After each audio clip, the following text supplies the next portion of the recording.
ማለት ግን ያበሉት ሊጥ ነው አስበው እንግዲህ አንተ ሊጥ በልቶ ሆዱ ተነፋ ሰውየው። ኧረ ቢስሚላህ አላህ ይሁነው። ከዛ በኋላ ያለውን ነገር ቢስሚላህ አንተ ወላሂ እኮ በጣም የሚገርም ነገር እኮ ነው።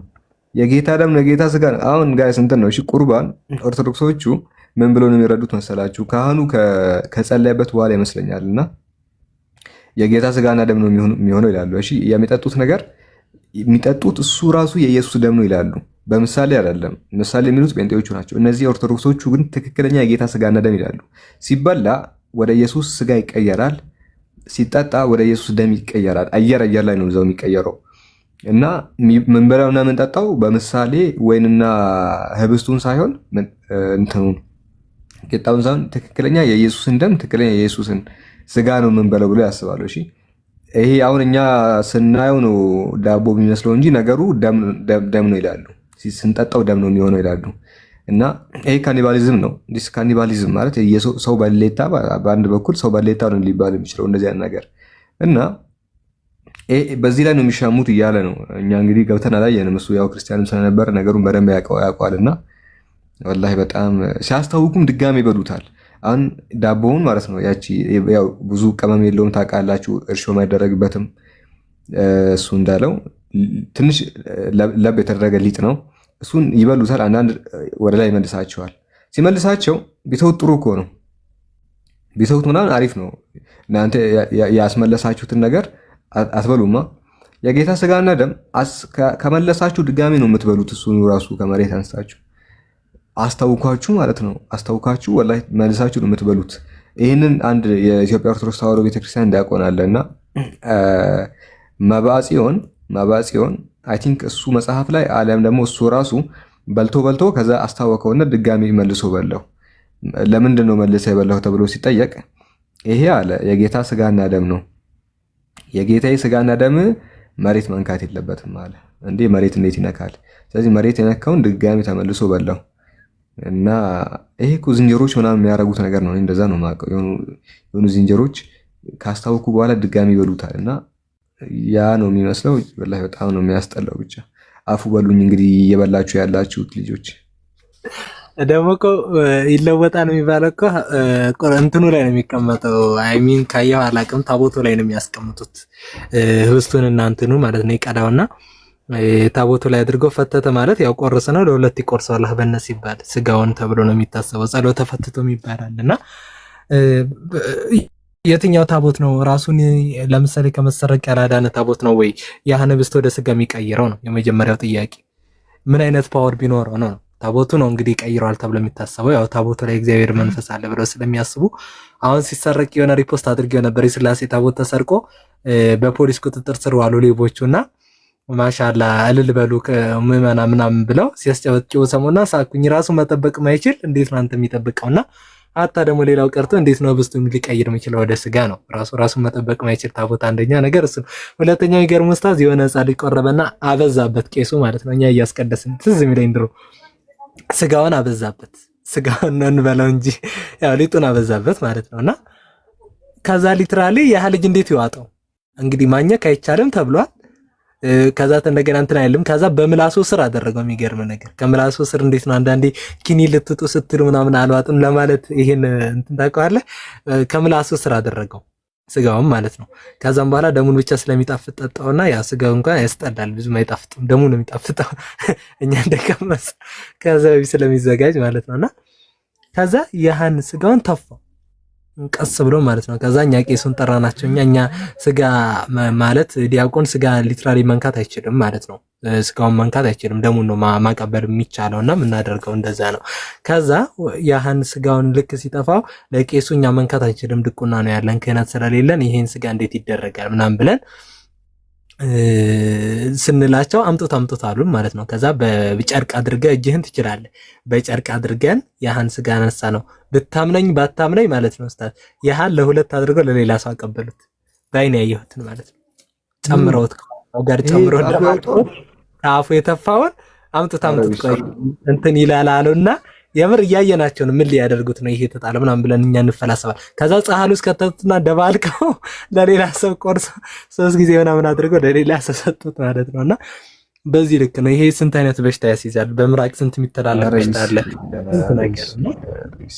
በዚህ ልክ ነው። ግን አሁን እነሱ ይመጡና ሊት ከሙስሊም እንደዚህ አንገዛ ምናምን ብለው ዳይፍ ሐዲስ ሰብስበው በዚህ ልክ እንትን ይሄዳሉና አሁን አላህ ይሮጣል ምናምን የሚለው የሆነ እንትን ላይ በቃ መሳቂያ አድርገውት ነበር የሆነ ጊዜ ላይና ሰላም ላይ ጋሪ ከለይረው ይደክም ረዊጽ የሚለውን እኔ ያመጣው መንፈስ ቅዱስ ሆይ ሮጦ ለማይደክሙት እግሮች ሰላምታ ይገባል ብሎ ሲናገር ለሀታ እንኳን የጌታ ደም ይሮጣል ታውቃለህ። በረታ አርብ የፈሰሰው የጌታ ደም ይሮጣል የሚለውን ልክ ሳመጣባቸው ጊዜ ይሄ ሰምና ወርቅ ነው ብሎ የአግሪመንት ብዙ መነሳት ቆመ። እኔ ማውቃቸው ልጆች ላይ ማለት ነው። እና አንዳንዴ የምናመጣቸው ነገሮች እኛ ላይ አሉ ወይ ብለን እንትን ማለቱ አስፈላጊ ነው ብዬ አምናለሁ። እና ሊጥ እየበላ እንዴት ነው ሊጥ የምትተቸው ነው አንደኛ ነገር። እንደውም ለእኛ የበሰለ ነው የምንበላው። ሊትራሊ ዳቦ ተጋግሮ ምን ብሎ እርሾ ገብቶበት ጣፋጭ ነው ምናምን ነው የምንመገበው። እነሱ ግን ለብ ለብ ያለ ሊጥ እየበሉ ኢማጂን። እና ከባድ ነው ብቻ ላይ ይሆናል አላቅም። ኧረ ቢስሚላ ቢስሚላ ከአንዱ አፍ እያወጡ የጌታ ስጋ ነው እያሉ ለአንዱ ይሰጣሉ። እና ዲስገስቲንግ ወላሂ እንደዚህ አይነት ነገር በጣም አስቀያሚ ነገር ነው።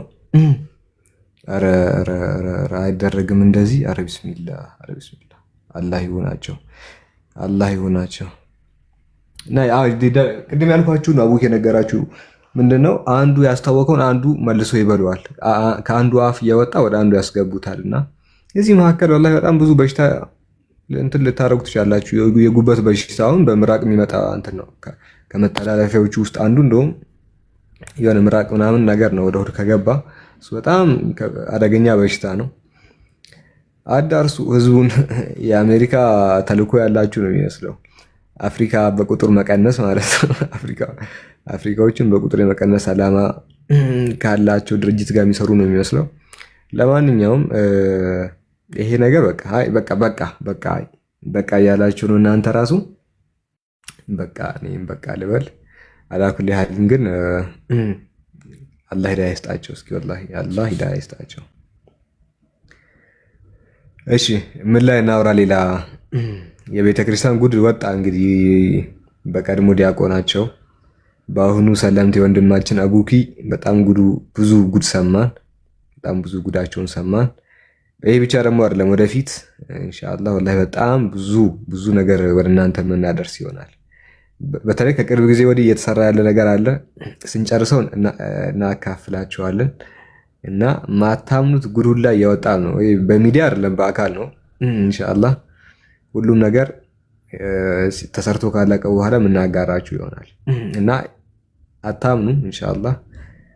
ለማንኛውም የተወሰነ እንትን በሉ ስቴይ ቲዩን ሁኑና ጠብቁን፣ እኛ እናደርሳቸዋለን። እሺ ለትምህርት አልነበረም የገባሁት።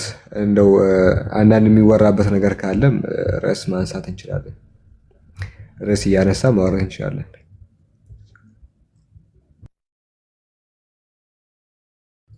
ኦኬ ሌላ ርዕስ አለ አቡኪ እንዲነሳ የምትፈልገው ነገር ካለ? ታቦታ ላይ ደም አለ። እሱ ነገር ላይ ቆይ እንደው እሱ ነገር ላይ እናወራ። የታቦቱ ጉዳይ ላይ ያኔ ደስ የሚለኝ ቶፒክ ነው። እና ታቦት ጋይስ ህዝበ ክርስቲያን አይቶት አያውቅም። እሺ ታቦትን በመጀመሪያ ደረጃ ህዝበ ክርስቲያን ታቦት አይቶ አያውቅም። ቄሶችም አይቶት አያውቁም። እና ይሸፈናል። እዛ ውስጥ ምን እንዳለ ወላሂ ብዙዎች አያውቁም። እና አልፎ የሆነ ሰዓት ላይ ማየት የሚፈቀድላቸው ሰዎች ፎቶ አንስተው ፖስት ያደረጉበት ሰዓት አለ። እና ምንድነው ካላችሁ ወላሂ እዛ ስር ያለው መክተፊያ የሚመስለው እንትን ነው። መክተፊያ ነው የሚመስለው። መክተፊያ ነገር ነው የሚመስለው። ሊትራሊ በቃ የታየ ነገር ነው። ከዛ የተወሰነ ጉዱ ነግራቸዋለሁ። ቆይ የማይንቀሳቀስበት ሰዓት አለ፣ አልሄድ የሚልበት ሰዓት አለ። ምናልባት ከዚህ ጋር ገጠመኝ ካለው አቡኪስ ከሱ እንስማና እኔ እቀጥላለሁ።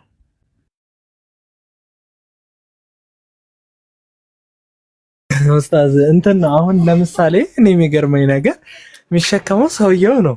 ሰውየው እንግዲህ አንድ ቀን ሙሉ ጾመኛ ነው። ኢማጂን ይሄ ጾመኛ የሆነ ሰው በዛ ፀሐይ የተቀጣጠለ ያህን ግድንግድ የሚያክል ጣውላ ተሸክሞ ሊትራሊ የሚከብድ ማለት ነው ለሰውና እንደው የኔን ኪሎ የሚያክል ማለት ይችላል። እኔ ቀጭን ነኝ አይዋ። እና ተሸክሞ የሁላ መንገድ እየተመላለሰ ደግሞ በየመንገዱ እየተቆመ እየተዘመረ ማለት ነው። አረማመዱ ደግሞ ጀስት እንደ ኤሊ ማለት ነው። ቀስ እያለ እየተጓዘ ይሄ ሰውዬ እና ታዲያ ርቦት አልንቀሳቀስ አለ ቢባል ምን ይገርማል? ሰውዬው እኮ ነው የሚርበው። አልንቀሳቀስ ቢለው እየደከመው ሰውዬው ነው እንጂ ያማ እኮ ምንም እኮ ሊትራሊ ያው እንግዲህ እግዚአብሔር መንፈስ አዳረበት ብለው ነው እንጂ ጣውላ ነው። ምንም የተለየ ነገር የለውም። ግን ሲለቅማቸው እነሱ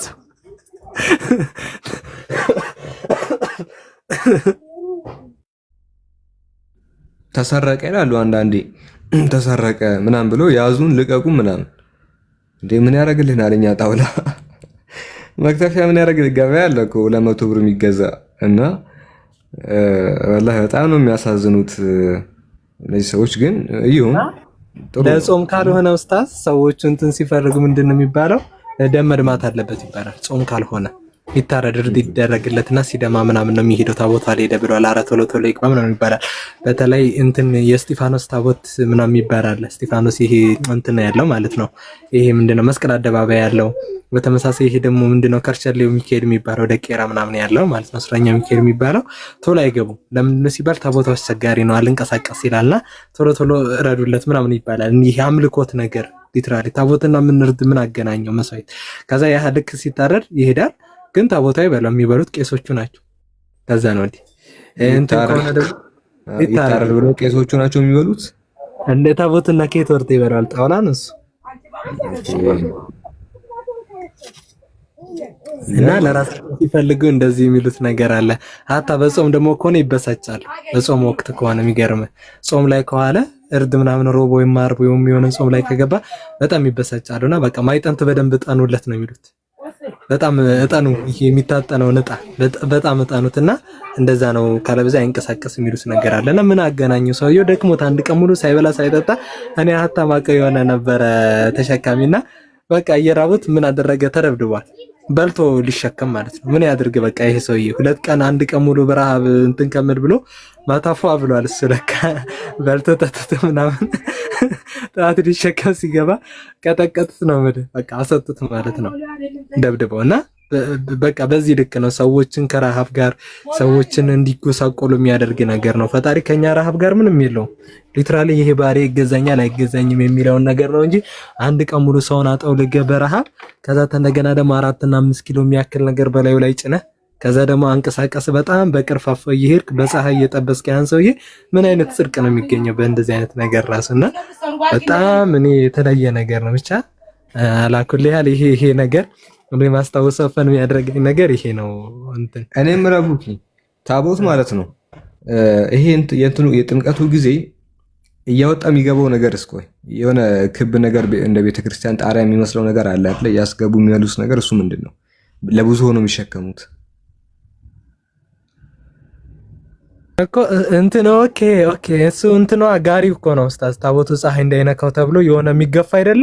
ለብዙ ሆኖ የሚይዙት የሚገፋው ታቦቱ ለብቻ የሆነና ህዝቡን እንዳይቀጽፍ እየተባለ እና ታዲያ የሚሰርቀው ለምን አይቀስፈውም?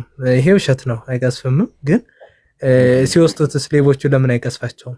ተሰረቀ ብለው የሚቀስፍ ኃይል ካለው በእንደዚህ አይነት ልክ ስንት ሲሰረቅ ስንት ኃጢአት ሲደረግ ቤተክርስቲያን ላይ ለምን አይቀስፍም ነው የመጀመሪያው ነገር። አሁን ዲያቆናት አይነኩትም ተብሎ የሆነ ጊዜ ላይ ከሚገርም ነገር እስቲኛ እንትን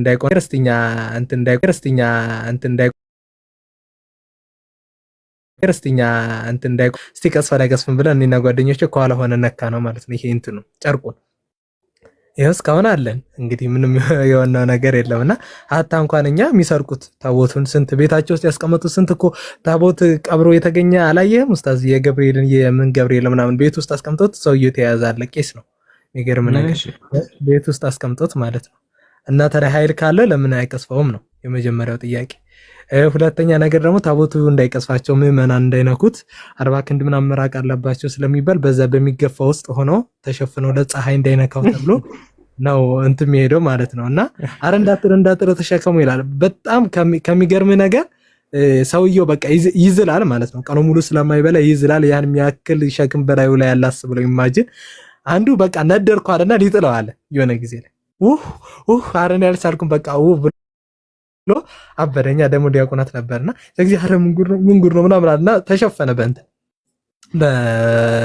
ጥላ ትልቅ ጥላ አለ። ህዝቡ እንዳይመናኑ በኋላ ደግሞ የአምላካችንን ጣልን ነው ጣላት ነው የሚባለውና እንዳይሆን ተብሎ በጥላ ትልቅ ተሸፈነ። አሁን ሲሸፈን ጊዜ በቃ ሰውየውን ያልችልም አውርዱልኝ አለ ቄሱ። ከበደዋ በቃ እኔ አልችልም በቃ ቀይሩኝ አለ። ሌላ ሰው ተቀየረለት ተፈቶ ማለት ነው። እንደዚህም አለ እንግዲህ አምላክን ስትሸከመው ማለት ነው። ከብዶ ደግሞ ሌላ ሰው ሲቀየርልህ አምላክ በዛ ላይ አድሮ ሌባ ሲሰርቀው ኢማጂን በቤትህ ስታስቀምጠው እና በጣም አላህ ብቻ ከዚህ አይነት ሁሉ ነገር ላይ አልሐምዱሊላህ ሐምደን ከሲራ ከእንዲህ አይነት ነገር ላይ የሌለበትን ጌታ ማግኘት ማለት ትልቅ ነገር ነውና አሁን ሳስበው እኔ ራሱ ምን አይነት አዚም ነበር የነበረብኝ ብዬ እስቃለሁ። ወላሂ ይገርማል። ወላሂ አሁን ብዙ ጊዜ ታቦት ኃይል አለው ይቀስፋል ምናምን ይላሉና እሱ ነገር ውሸት እንደሆነ አቡኪም ነግሯቸዋል። ምንም ኃይል የለውም። እሱን የምታውቁት ምስኪኖች አሁን ድንገት እዛ ውስጥ ያሉ ዲያቆናት ከነኩት ትቀሰፋላችሁ ምናምን ይላሉ አይደለ? ምስኪን ላይ ነው እንዲያቅሙ። ወንበዴ ሲሰርቀው ለምንድን ነው አቅሙ የማያሳየው? ሌባ ሲሰርቀው ያኔ አቅሙ ለምንድን ነው የማያሳየው? ምስኪኖቹ እዛ ውስጥ ያሉት ቤተክርስቲያን ውስጥ ያሉት ቄሶች ላይ ነው የሱ አቅም ኃይል ያለው። ማን ነው የሚችለው ሲባል ሚስቴን አለ እና እንደዛ ነው አቅሙ። የሆነ ወንበዴዎች ላይ ምናምን አያሳይም ነው ያታቸው። በቃ ውሸት እንደሆነ ከዚህ ነው የምታውቁት። ምንም ኃይል ያለው ነገር አይደለም። ኃይል ያለው አላህ ነው። የሆነ እንጨት ወይ የሆነ ብረት ቫርኒሽ ቅቤ የተቀባ አይነት ምንም አይነት እንትን የለም። እሺ እዚህ ላይ አቅም ኃይልም የለም። ከዚህ ነገር ውጡ። ኃይል ያለውን አካል ሰው ተሸክሞት አይሮጥም። ተሸክሞት ልክ እንደ ዊልቸር ላይ አስቀምጦት እዛም እዚህም አይወስደውም። እሺ አንድ ነገር አቅም ካለው ኃይል ካለው ሸክም አይፈልግም፣ እንድትሸከሙት አይፈልግም። ራሱ መንቀሳቀስም አይችል ሰው የሚያንቀሳቅሰው ይሄ ምኑ ነው ታዲያ ኃይል ያለው የምትሉት? እና ይሄ ነው ብቻ። አላህ ያውጣችሁ። ታቦትን ከመሸከም የአላህን ቃል ወደ መሸከም ያምጣችሁ። ድንጋይ ወይ የሆነ ነገር ከመሸከም ወደዚህ ነገር ያምጣችሁ፣ ወደ እውነት ያምጣችሁ። ያንን ወደ ዱዓ የምናደርግላችሁ። እንጨት ተሸክመ አትድንም። ወላሂ እንደዚህ የሚያደርጉ በጣም ብዙ እንትኖች አሉ። አሁን ታቦት ሲባል ክርስቲያኖች ያመጡት ይመስላቸዋል። ተመሳሳይ ነገር እንደዚህ እንጨት እየተሸከሙ የሚንቀሳቀሱ ከአንድ ቦታ ወደ አንድ ቦታ የሚያደርሱ ይሄ አምልኮ ነበረ ከድሮም ጀምሮ። ቅርጹን እየቀየረ እየተለወጠ ነው የሚመጣው። ስርዓቱ እየተቀየረ ነው የሚመጣው እንጂ አሁን ይሄ የጣዖት አምልኮ የታቦት የሚሸከሙት ነገር ወላሂ ከድሮም ጀምሮ የነበረ ነው። እና እስልምና ለየት የሚያደርገው ነገር ምንድነው? እነዚህን ስርዓቶችን አንዱንም አይከተልም። እነዚህ በጣም በቃ ያስታውቃል እኮ ጣዖት ነገር ያስታውቃል። የጣዖት አምልኮ በጣም ነው የሚያስታውቀው። እንዲሁ ከሩቁ አይተህ በቃ ታውቀዋለህ። እሱ ራሱ ያስታውቃል። እና ወላሂ አላህ እኔ ከዚህ ነገር አንዴም ቢያወጣቸው በጣም በቃ አለ አይደል፣ በጣም የምመኝላቸው ነገር እስልምናን እንዲያዩ ከልባቸው እንዲያዩ ነው የምፈልገው። እና በቃ ሪል እንዲመለከቱ ምናምን እፈልጋለሁ። ልዩነቱን አሁን አንተ በደንብ ታውቃለህ አቡኪ፣ በደንብ ነው አንተ የምታውቀው ያለውን ነገር ማለት ነው። ከምን ወደ ምን እንደተቀየርክ፣ ከምን ወዴት እንደመጣ፣ ምን አይነት ነገር ውስጥ እንደነበርክ ምናምን ታውቃለህ። ያ ሁላ ሸክም ያ ሁላ ስርዓትን ነው እንትን ትተህ የመጣኸው አለ አይደል? በጣም የሚከብድ ነገር እኮ ነው። በጣም የሚያስጠላ ነገር ነው። ያን ጨለማ አይቶ ወደ እስልምና የሚመጣ ሰው የእስልምናን እንትን ይረዳል፣ ብርሃንነቱን ያውቃል። ታውቃላችሁ አሁን ከኛ በላይ አንዳንድ ጊዜ እንደውም ከኛ በላይ ከክርስትና የሚመጡ ሰዎች የእስልምናን እንትን ያውቃሉ፣ ደረጃ ያውቃሉ። ከኛ በላይ ነው የምላችሁ። ጨለማ ውስጥ የነበረ ሰው ነው በደንብ ብርሃንን እንትን የሚያደርገው። አይታችኋል። የብርሃንን ጥቅም የሚያውቀው ጨለማን በደንብ ያየ ሰው ነው። ልክ ጤና ምን ያህል ቦታ አለው፣ ጤና ምን ያህል ፋይዳ አለው የሚለው ነገር የሚያውቁት በጣም የታመሙ ሰዎች ናቸው። የአልጋ ቁራኛ ሆነው ረጅም ዓመታት ያሳልፉ ሰዎች ጤና ብሎ ማለት ምን እንደሆነ እነሱ በደንብ ነው የሚያውቁት። እኛ እኮ አንዳንድ ጊዜ ወላሂ ስንተነፍስ ጤነኛ ሆነ እንደዚህ ስንንቀሳቀስ እንደፈለግን ስንሆን አናቆም። ጤና ምን ያህል ጥቅም ምን ያህል እንትን እንደሆነ አናቅም። ጥቅም እንዳለው እናውቃለን። አክቹዋሊ ግን አለ አይደለ በደንብ አንረዳውም። በደንብ የሚረዱት የዳኑ ሰዎች ናቸው። ልክ እንደዛው የእስልምናን ብርሃንነት ትልቅነት የሚረዱት ከሌላ ቦታ የመጡ ሰዎች ናቸው። በደንብ ያጣጣሙት ጨለማውን በደንብ ያጣጣሙ ሰዎች ይረዱናል። ኦኬ እስልምና በደንብ ይረዳሉ። እና ለዛ ነው እኔ ለነዚህ ወገኖቻችን ሂዳያ የምመኝላቸው። ብቻ አላህ ያምጣቸው። አላህ እውነተኛ የሆነ ብርሃን ያሳያቸው። ንፍቅናን አይደለም መመኘላቸው፣ የስም ሙስሊምነትን አይደለም። ባይዞ የስም ሙስሊም ሆነ አታጣጥመው። ሙስሊምና ራሱ በደንብ ወደ ልብህ ካላስገባኸው ሙስሊም ነኝ ብለህ ከይም ስላረክ ብቻ ወላሂ አታውቀውም። ሰላት ላይ ሆነ ለአላህ ስትሰግድ ያለውን እረፍት የምታውቀው ኢማን ልብ ውስጥ ካለ ነው።